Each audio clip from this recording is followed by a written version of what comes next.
What's up, everybody? Welcome to another episode of Working for a Dream podcast. I'm your host, Patrick Bolaños. This is a very exciting episode today because I'm going to be recording with our clients from Trailer King Builders as we move forward. But today we have a very special guest, and she has been a chef, cook for a very long time, runs in her family, and she was on the Food Network on an episode of Chopped.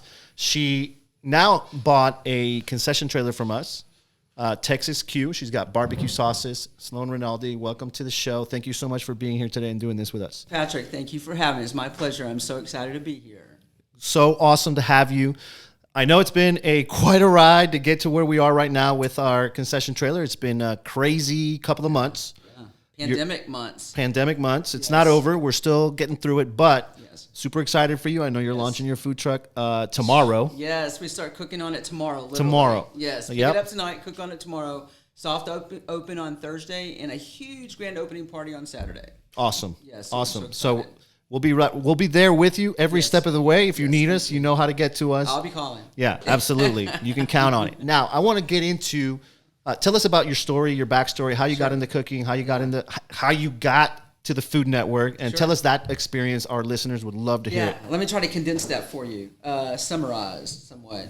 My family started smoking barbecue in 1909 in Crockett, Texas. Wow. An East Texas town, and there's still a place there called Fowler's Barbecue. Yep. Kind of moved away from barbecue. They do more Southern style cooking for the most part, but they're still there. And so for me, I had always stayed away from barbecue. It was like too much for me. It was inundated in the family with it. Everyone smoked barbecue. Everyone wanted to eat barbecue. Con wanted to eat barbecue anytime we went anywhere. It wasn't my thing. Right. So, light bulb moment happens, right? I'm watching, as I'm sure many have, Barbecue Pitmasters. Oh, yeah. Okay, yeah. Yes. 2013-ish. Yep. Okay. Yep. A lot of reruns. Okay. And I'm like, man, I can do that.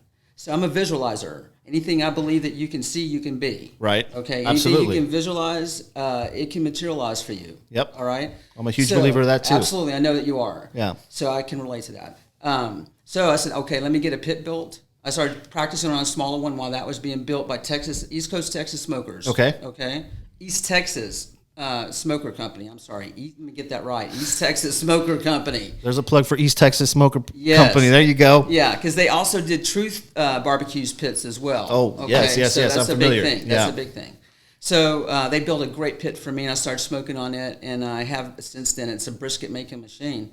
That led to, as soon as I started smoking barbecue, I wanted to create my own proprietary sauce. Okay. As well as our own rubs and blends for our spice blends. Everything's proprietary, as it is in craft barbecue. Okay. Okay, so the sauce thing took off. It had a life of its own. HEB hears about us, invites us to cook for them. We present the sauce with our barbecue. It basically rocked the world. Okay, they put us in their stores throughout Texas. We were there exclusively from 2015 to 2020. Okay. We've just left an exclusive contract to go national. Wow. And to grow the brand. We've relaunched, rebranded, and we're just congratulations. Sky's the limit. Yes, we're so excited. At about 2018, Food Network hooks up and Grill Masters tournament. Yeah. Okay, and they want me to represent Texas. I was the only woman selected to represent Texas. Wow. So that was incredibly exciting. They sent a crew down to San Antonio, met my family. We hung out there and filmed for the day. I do all the background stuff, And then flew to New York and filmed in the studio with some of the best guys, in the business. Leo Vitello from Truth. Yep. Isal Ramos from 2M Smokehouse in San Antonio. Yep. Some other great guys. And just... it was just an incredible experience. Ernest Cervantes was my judge, so it was one of the judges. It doesn't get any better than that. So the experience was incredible. So it's led to a lot of things for us. It led to other additional TV appearances.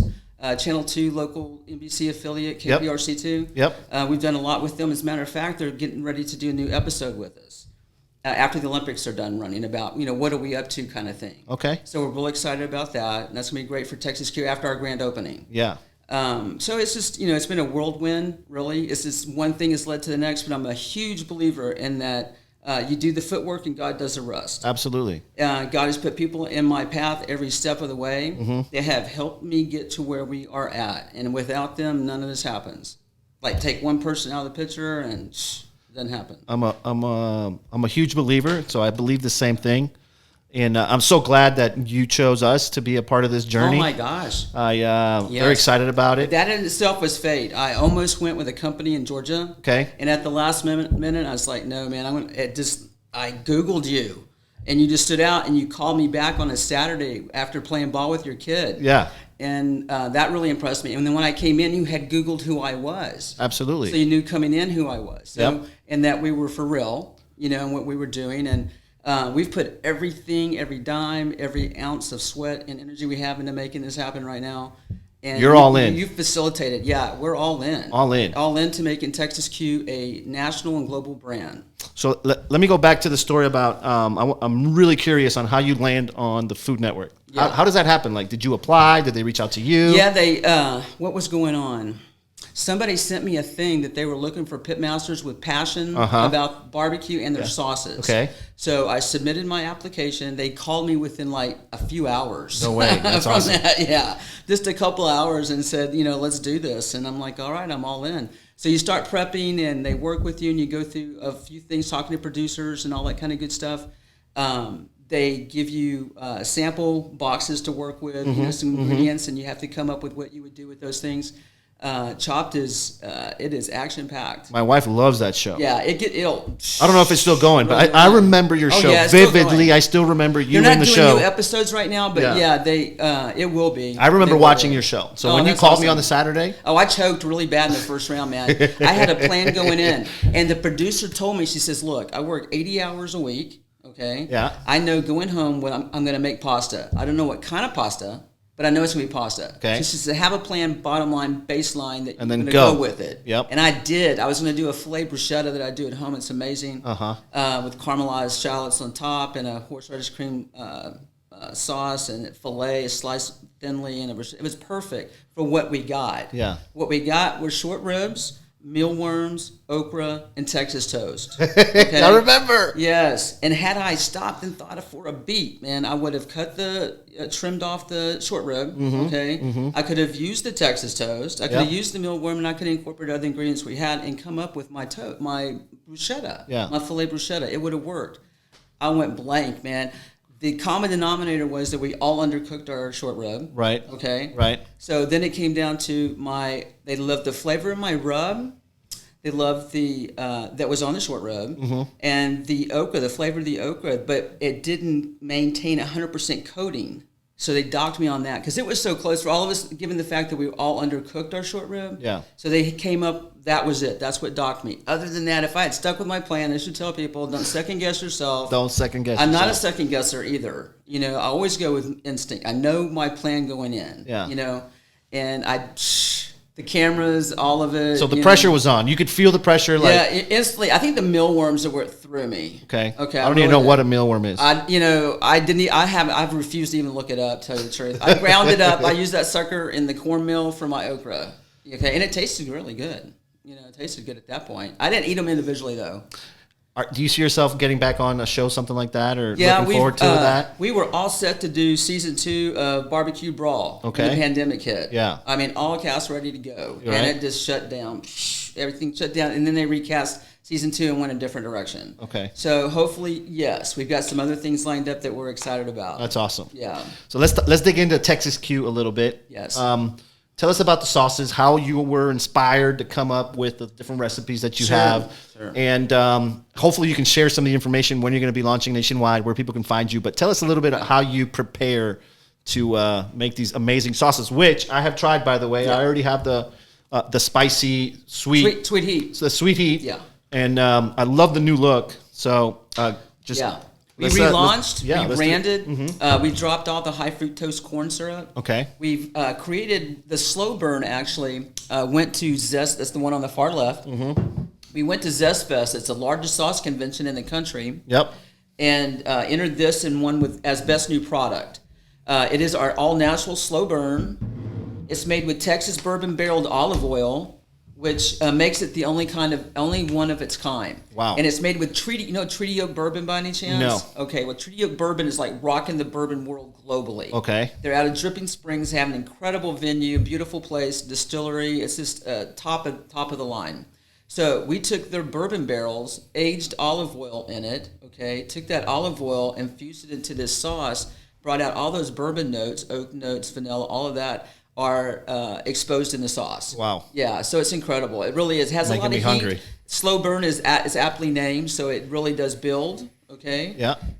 We maintain the consistency in the three sauces will definitely be the onion. Okay. Keep onion. Our chunky onion is in all three sauces.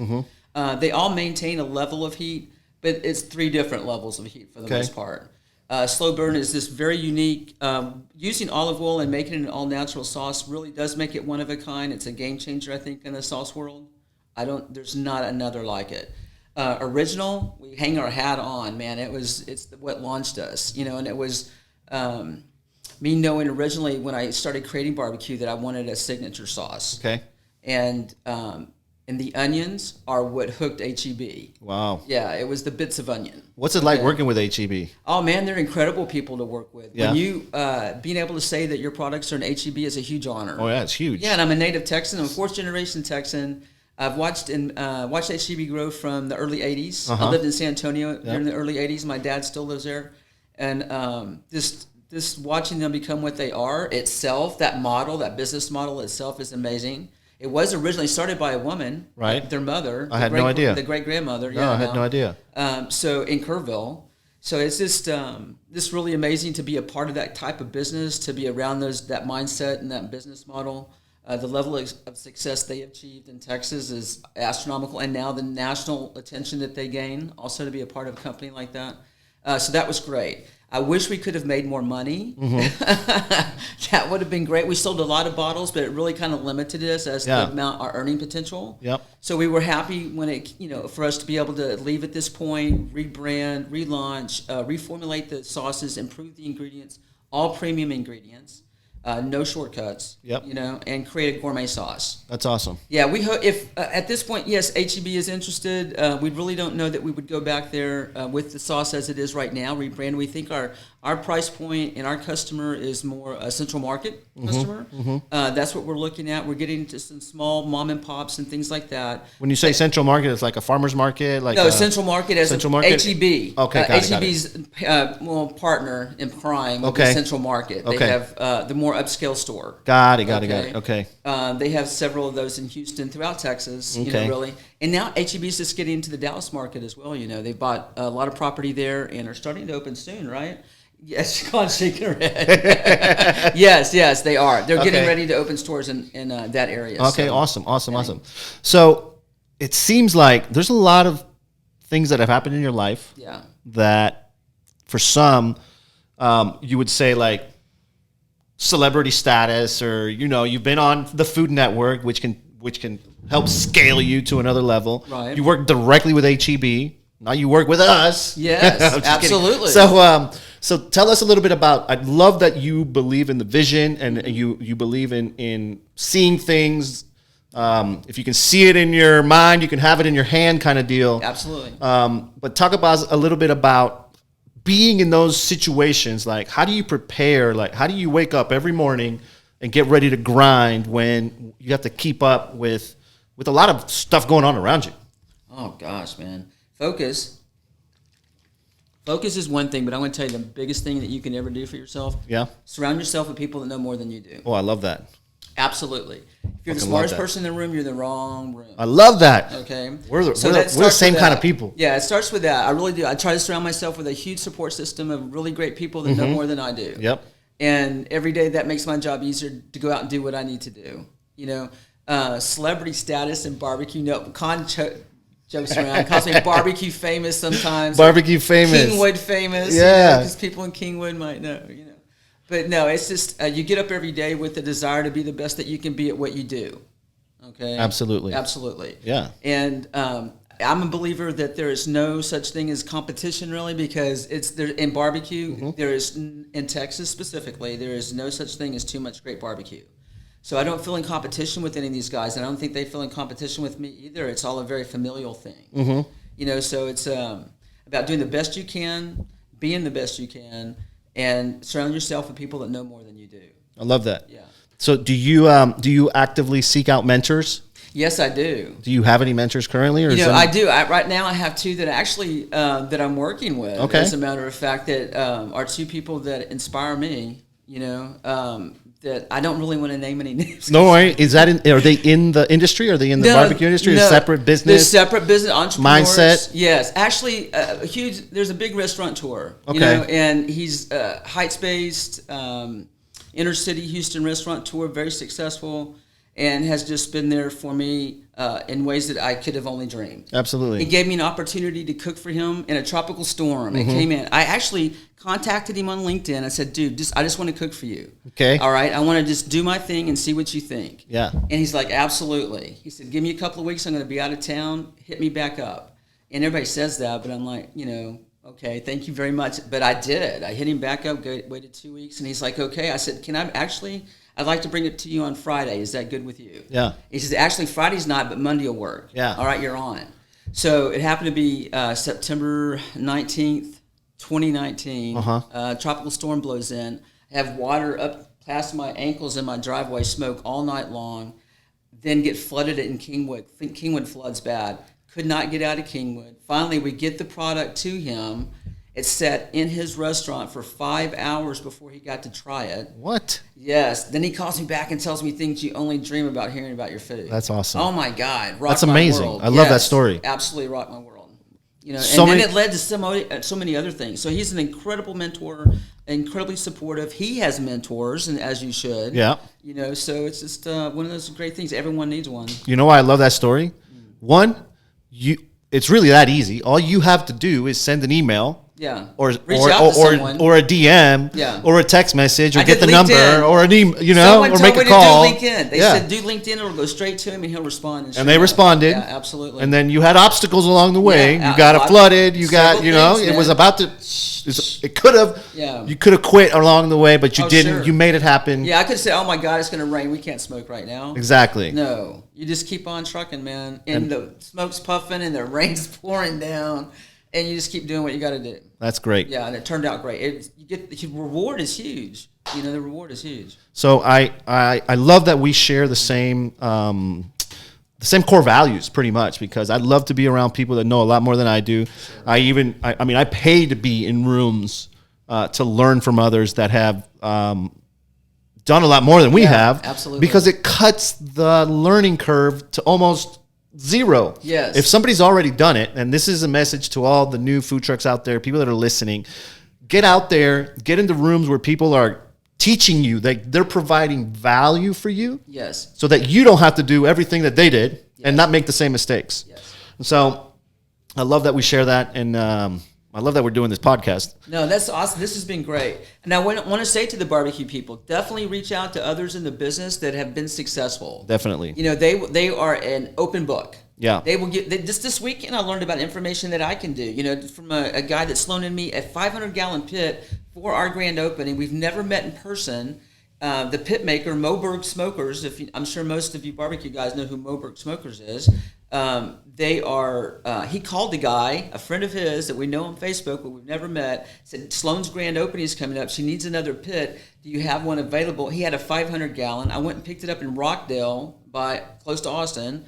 Drove it back here. But reach out to the people in the barbecue world. They have a vast information. He told me, like in reference to doing BYOB. Mm-hmm. We'll have BYOB. Well, you can also offer complimentary beer. Right. Is legal. You can't say free beer, but you can say complimentary beer. But just tips like that, I didn't know that. Absolutely. So it's invaluable. Just reach out to people for sure. The event starts when?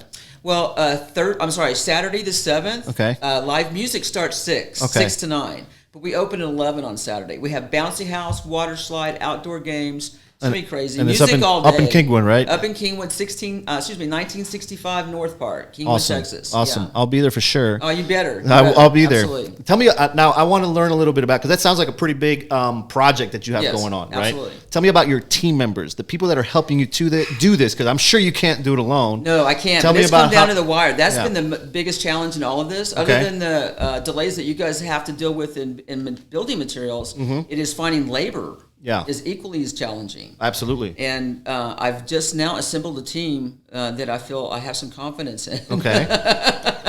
And that will be just hitting the ground running come tomorrow. So you're prepping to serve how many people, or how much are you prepping? Like, how much are you? Well, we've got. We were joking the other day. We unloaded a half ton of product. A half ton of A product. half ton of product that's in the coolers right now, and everything's ready to go. Wow. Yeah, so we're real excited. It's going to be a lot of food. How many briskets can you fit in a 500-gallon pit? We can get normally 20, but I think we're going to do 15 in this one. Okay. And then we'll do another 10 or so in the other pit, and we've got in the pit on this rig that will be mostly pork and poultry. Okay. So we're just hoping to crank out a lot of. Awesome. A lot of protein. Awesome. And a lot of sides. Our sides are amazing. We do scratch-made Southern sides that are 100-year-old recipes that I've tweaked up and elevated with premium ingredients. And our mac is not ordinary. It's a 5-cheese jalapeno white truffle mac.